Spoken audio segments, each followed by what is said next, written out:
It's July 12th, 2025, in the state of Pennsylvania. Across 67 different counties, emergency dispatch centers are sitting in an unusual silence.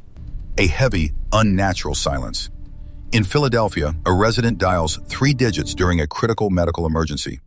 They wait for a dispatcher to ask them for their location and the nature of the crisis.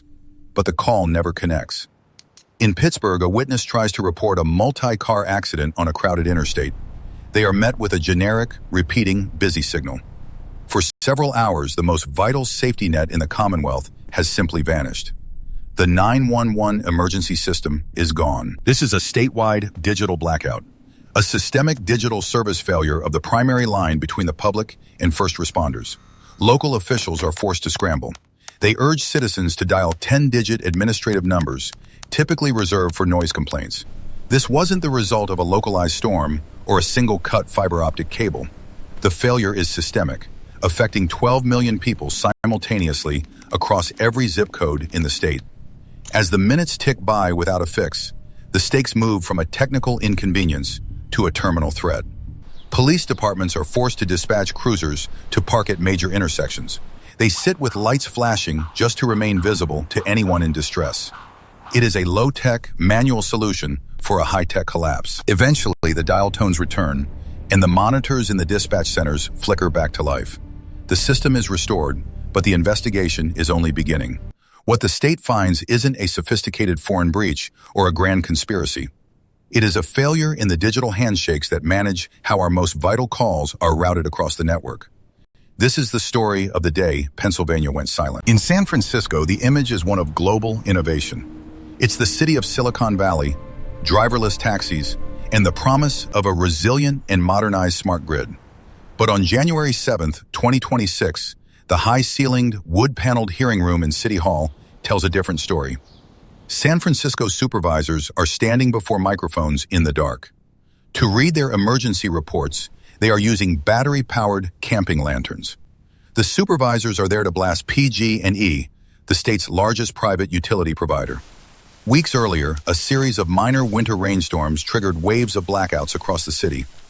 15,000 residents in the Mission District and the Sunset District were left without power for hours.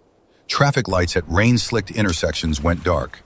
Elderly residents were trapped in high-rise elevators. The initial official explanation was an atmospheric river.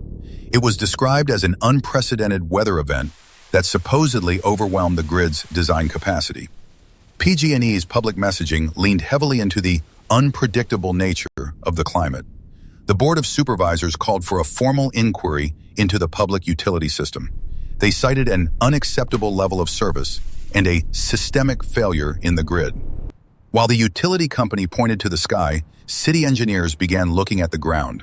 They focused on fenced-off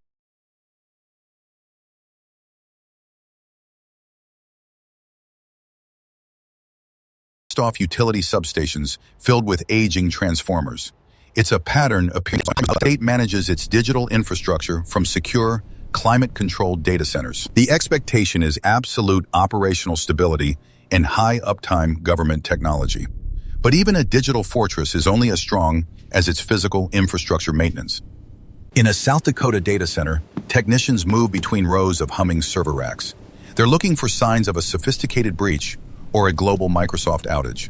Every state government monitor is blank, and the local payment systems are completely disrupted. Then, a technician stops at a bundle of blue Ethernet cables. He's holding a small plastic tag that reads one number, but the cable is plugged into a port with a completely different label. Mislabeled wires. This is the official cause of the 2-day IT outage that took an entire state offline. It wasn't a digital labeling. In San Francisco, a similar revelation is unfolding through meteorological data. The atmospheric river, PG&E, blamed for the blackouts, turns out to be a standard seasonal drizzle.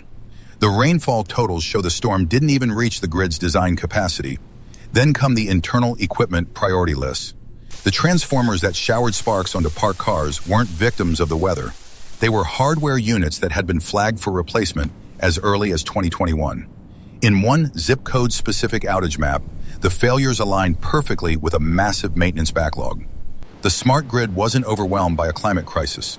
It was failing because of a simple, manual neglect of physical infrastructure. The system stops looking like a digital fortress. It starts looking like a collection of mislabeled, neglected parts. The political fallout begins in the wood-paneled hearing rooms of City Hall. San Francisco supervisors blast PG&E, calling for a formal inquiry into the public utility system. They point to an unacceptable level of service that left high-tech districts in total darkness. Internal maintenance logs surface, revealing a massive backlog of prioritized repairs. Equipment that showered sparks onto parked cars had been flagged for replacement years ago. The utility provider had prioritized maintenance delays over the physical integrity of the metropolitan grid. In South Dakota, state officials are forced to issue a public apology for the statewide digital blackout. They admit that the 2-day IT outage was a completely preventable manual error. Across the country, the pattern is repeating in other vital systems. Waterbury announces emergency repairs after a 6-day water system outage. Alaska Airlines faces scrutiny after recording its third major IT failure in just 3 months. It is a systemic digital service failure across multiple sectors. From government payment systems to municipal water grids, the infrastructure is showing its age. Thermal footage from residential neighborhoods captures transformers glowing white-hot during minor rainfall. The smart city narrative is beginning to erode under the weight of these physical failures. Public officials are now forced to ask how much of our digital future is resting on mislabeled, decaying hardware. In South Dakota, the climate-controlled data center is quiet once more. Technicians have finally finished peeling off the old, incorrect plastic tags. Every blue Ethernet cable in the server rack is now matched to its physical port.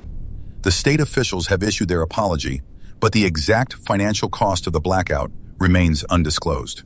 In San Francisco, the Board of Supervisors hearing room is empty. The blue LED camping lanterns have been returned to their storage bins. They sit in the dark in the basement of City Hall. PG&E's maintenance backlog still stretches back years on the internal equipment priority list. On a quiet residential corner in the Mission District, a single street lamp begins to pulse rhythmically. It casts a stuttering orange light over a "Business Open" sign in a dark shop window. The hardware is supposedly fixed, but the flicker remains. It's a small, visible residue of a multi-million-dollar network. A system that is only as reliable as the handwriting on a piece of adhesive tape.